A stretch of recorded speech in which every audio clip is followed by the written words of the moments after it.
Hey guys, it is Forge here and welcome back to another Minecraft mod review, and today we are on part 4 of the Tinker's Construct mod review, and today we are going to be looking at the modifiers from the Tinker's Construct mod. So let's get into the video. Okay guys, before we get started I should explain really what modifiers are. And modifiers are basically things you can add to tools, and there are only a certain amount you can really add to them. And to explain this, I'm going to really need to show you putting some tools together. So, for example, if I put a pickaxe together with these materials like so, you can see it has 3 modifiers. That means there are 3 things we can add to this pickaxe that will give it modifiers and stuff, and I'll show you what the modifiers are later. But you can also increase the amount of modifiers just on your base tool, and that is by adding paper tools, as they have the writable ability, which I showed in a previous video, and you can add up to writable 2. So if you add 2 paper pieces, you can add 2 more modifiers, but you'll see the durability, well, it would take a hit, but obviously wood isn't a very good material. There you go, you saw as I switched out the paper tool rod that it has gone down to 20 out of 20,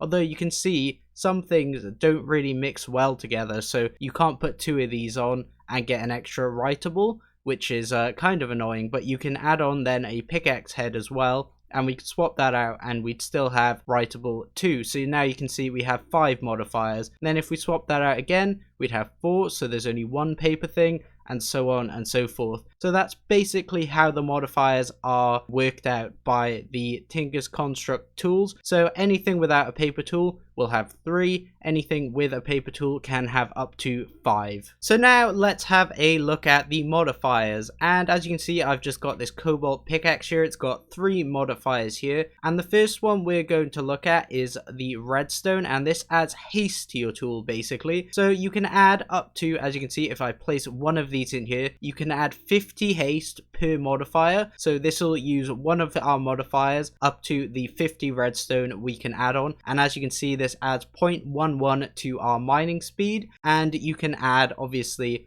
50 redstone, and if I added all that we'd have 17.54 as the mining speed, and we can go ahead and grab that out. And then you can see if we wanted to add more haste, then we would lose another modifier then. So then if we added that, we would only have 1 modifier remaining on this guy, and we could have more and more mining speed. You can also use redstone blocks to add redstone, but obviously to complete that last 5 then we couldn't just use 1 redstone block, as you know it's a bit more than 1 redstone, so we'd need a bit of redstone there. So that is the haste modifier, and it basically just makes your tool mine faster. The next modifier we have is the luck modifier, and this essentially acts as looting or fortune. You can add it to your swords or your pickaxes or any tool that can basically have fortune on it, and we can throw it on here, and this acts a bit different. So this takes 60 for the first level, and as you can see it takes 1 whole modifier to add that luck level to it. But then if we add another level, as you can see it doesn't actually use an extra modifier, so you can add all up to fortune 3 or looting 3 in this case, and get all of that under 1 modifier. But another thing I should add is that if we only added another few of the lapis to this sword, it wouldn't actually have luck 2 until we complete the whole level. So if you add lapis to a pickaxe for example, and only add like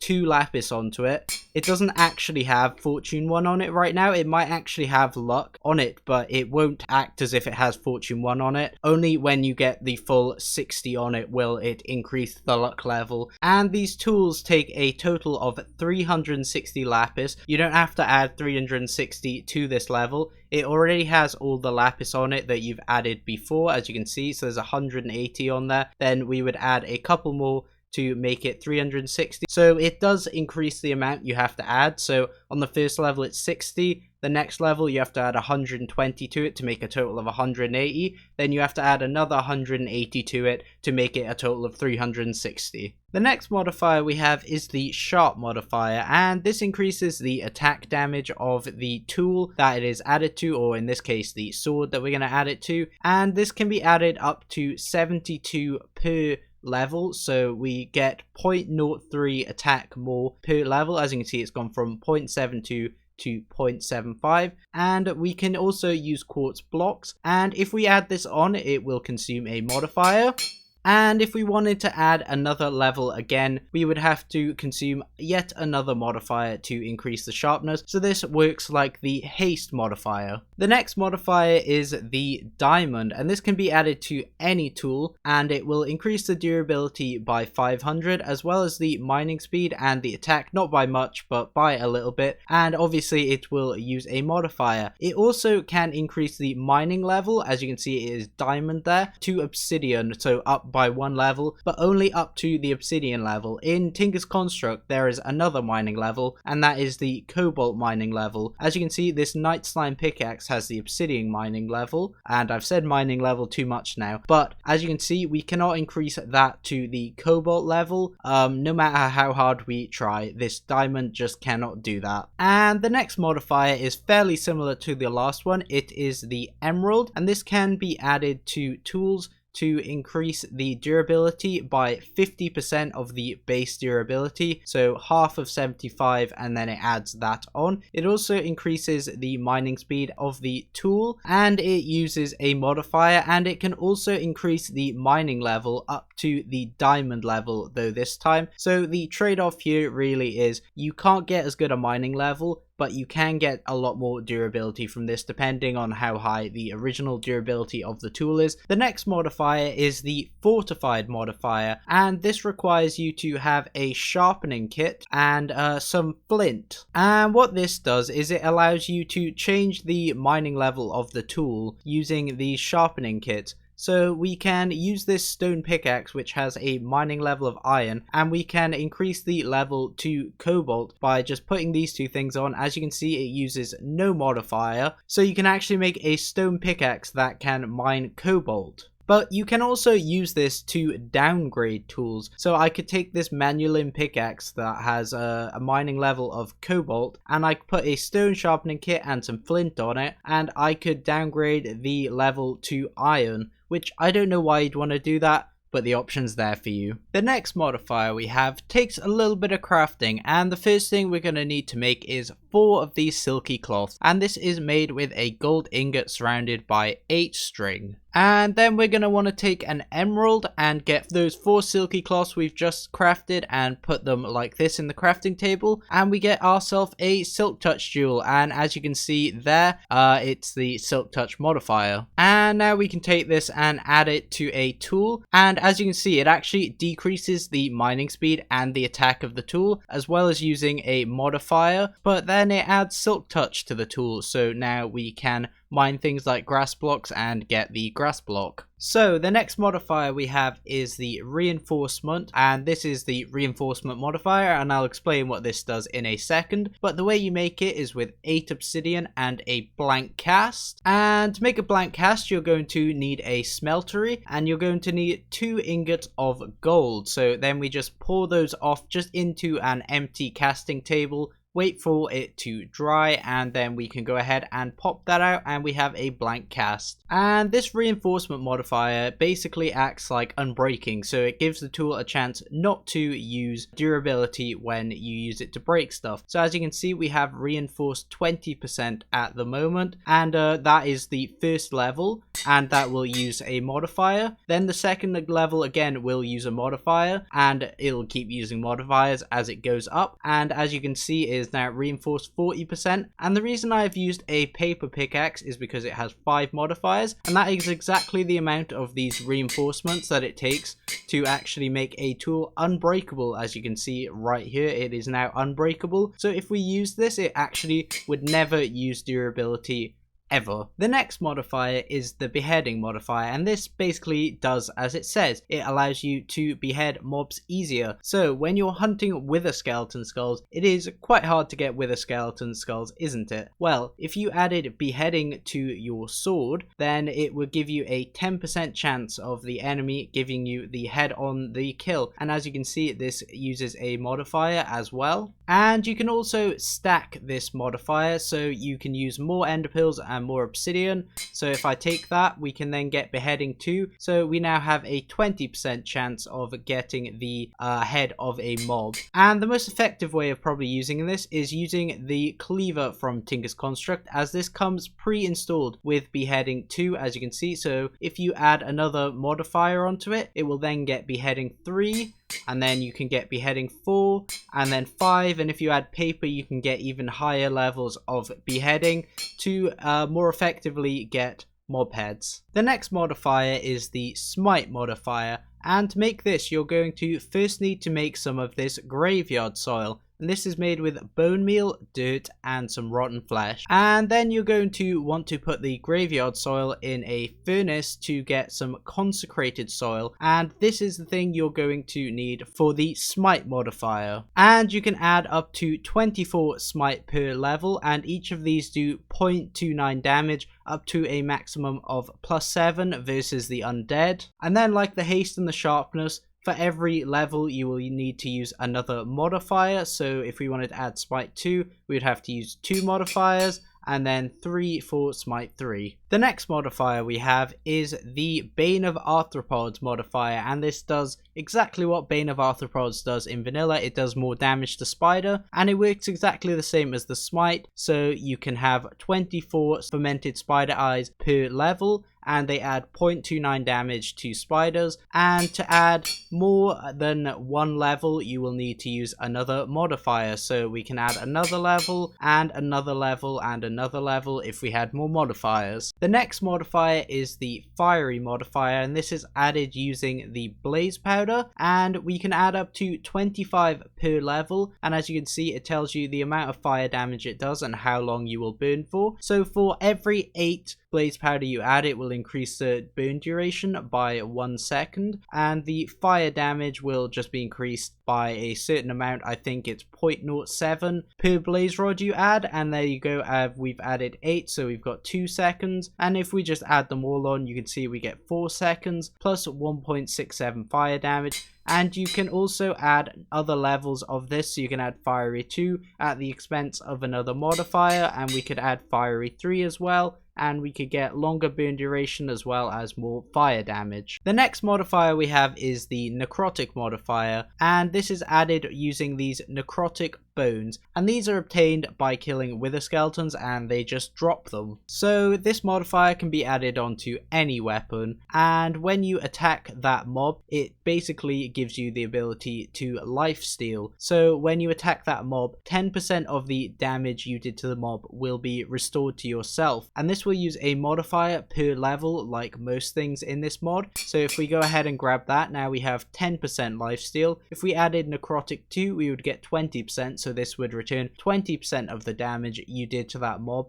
to your health. And then we can add necrotic 3 as well, and you can add more and more, and you'll just increase the amount of health you restore when you kill a mob. The next modifier is the knockback modifier, and this is added using a piston or a sticky piston. You can use either, it's interchangeable. I don't know why you'd use a sticky piston, you're just wasting a slime ball. But every piston you have will increase the amount of knockback you add, and per level you can add up to 10.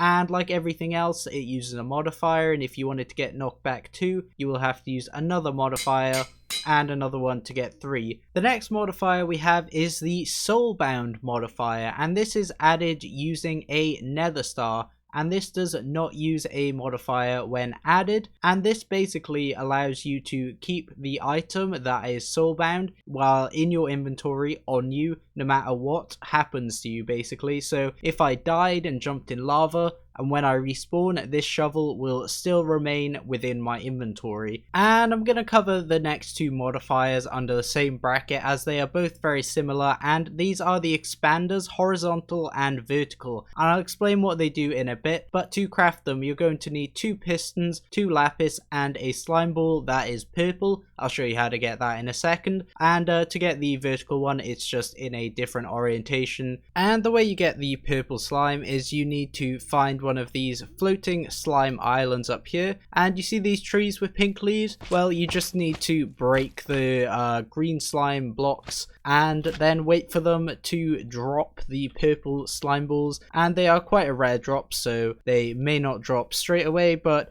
you can also get saplings from these and plant them and regrow them and bone meal them, so it's not too hard to get it. And the way these expanders work is you can only add them to tools that will break blocks. It doesn't work for weapons. And if you add the horizontal expander, it will add a width adjustment to it, so then we are able to break things like stone in a too wide area like so. And the same is with the vertical one, and if we just head back down into the hole, as you can see now we will be able to break blocks in a bigger area like so, and we can do a 2x2. The next modifier is the mending moss modifier, and this, to start off with, you're going to need a ball of moss, and to make that you're going to need 9 moss stones crafted in a crafting table. And then to get the mending moss, you're going to need to take this ball of moss and right click it on a bookshelf with 10 levels to convert it into the mending moss. And when this is added to a tool, you can see it stores XP, so it kind of works like mending, except it will store XP that you have collected into it while you're holding the tool, and then it'll slowly repair the tool if it is in your hotbar or in your offhand. And you can also add multiple levels of this, and this will increase the amount of XP that is stored within the tool, but it will also take another modifier. So I have done a little bit of durability damage to this pickaxe, so as you'll see, if I just splash these bottles of enchanting, it won't repair the tool directly. But if we look at it, it now has 96 levels stored within it. While it is in my hotbar or offhand, it will slowly tick up the durability that is on this tool. The next modifier is the blasting modifier, and this is applied by putting 3 pieces of TNT on a tool. And what this does is it allows you to break blocks faster, and as you can see, you can apply up to 3 levels of this to make 100%, and you can add them all under one modifier, kind of like the luck modifier. So as you can see, we have blasting 1, but also when you're breaking the blocks, they also have a chance of